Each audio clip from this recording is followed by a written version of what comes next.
இந்தியாவிலேயே இலக்கியத்துக்காக கொடுக்கப்படுற ஒரு உயரிய விருது ஞானபீட் அவார்டு 2025க்கான ஞானபீட் அவார்டு அனௌன்ஸ் பண்ணியிருக்காங்க. அது எத்தனாவது அவார்டு அப்படின்னா 60வது அவார்டு அனௌன்ஸ் பண்ணியிருக்காங்க. 3வது முறையா ஒரு தமிழருக்கு இந்த அவார்டு கொடுக்குறாங்க. யாருன்னா தமிழ் எழுத்தாளர் ஆர் வைரமுத்து அவர்களுக்கு இந்த அவார்டு கொடுத்திருக்காங்க.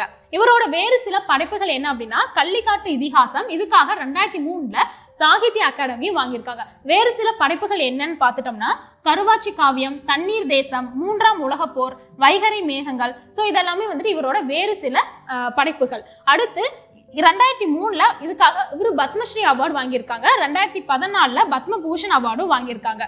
இது போக இன்னும் 2 தமிழர்களுக்கு வந்துட்டு ஞானபீட் அவார்டு கொடுத்திருக்காங்க.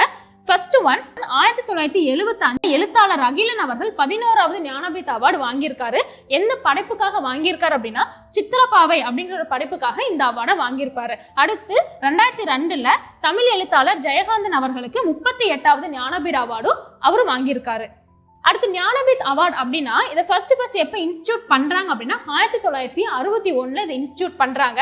ஃபர்ஸ்ட் 1965ல மலையாளம் எழுத்தாளர் சங்கரா குரூப் அப்படிங்கிறவருக்கு வந்துட்டு இந்த ஃபர்ஸ்ட் அவார்டு கொடுக்குறாங்க. அவரோட படைப்பான ஓடக்குழல் அப்படிங்கிற படைப்புக்கு தான் இந்த அவார்டு கிடைக்குது. அடுத்து எந்தெந்த மொழிகளுக்கு இந்த அவார்டு கொடுக்குறாங்க அப்படின்னா நம்ம கான்ஸ்டிடியூஷன் ஆஃப் இந்தியால 8th ஷெட்யூல்ல மொத்தம் 22 அஃபிஷியல் லாங்குவேஜஸ் இருக்கும். அது கூட பிளஸ் இங்கிலீஷ்க்கும் சேர்த்து மொத்தம் 23 லாங்குவேஜுக்கு இந்த ஞானபீட் அவார்டு கொடுப்பாங்க. அடுத்து இந்த அவார்டு கொடுக்கறதுக்குன்னு ஒரு கமிட்டி, செலெக்ஷன் கமிட்டி இருப்பாங்க. அந்த கமிட்டி நேம் என்ன அப்படின்னா பாரதிய ஞானபீட் கமிட்டி. இந்த கமிட்டியோட ஹெட் குவார்ட்டர் எங்க இருக்குன்னா நியூ டெல்லியில இருக்கு. கமிட்டியோட கரண்ட் சேர்மன் யார் இருக்காங்கன்னா பிரதிபா ரே அவர்கள் தான் கரண்ட் சேர்மனா இருக்காங்க.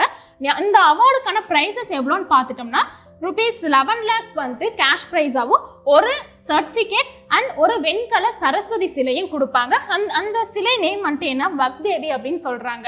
இன்னைக்கான கொஸ்டின் என்ன அப்படின்னா 59வது ஞானபீட் அவார்டு யார் வாங்கியிருக்காங்க அப்படிங்கறத மறக்காம கமெண்ட் செக்ஷன்ல கமெண்ட் பண்ணிருங்க. இந்த மாதிரி நிறைய வீடியோஸ் உங்களுக்கு வேணும், நிறைய விஷயங்கள் உங்களுக்கு தெரிஞ்சுக்கணும் அப்படின்னா எங்களை ஃபாலோ பண்ணிக்கோங்க. நன்றி, வணக்கம்.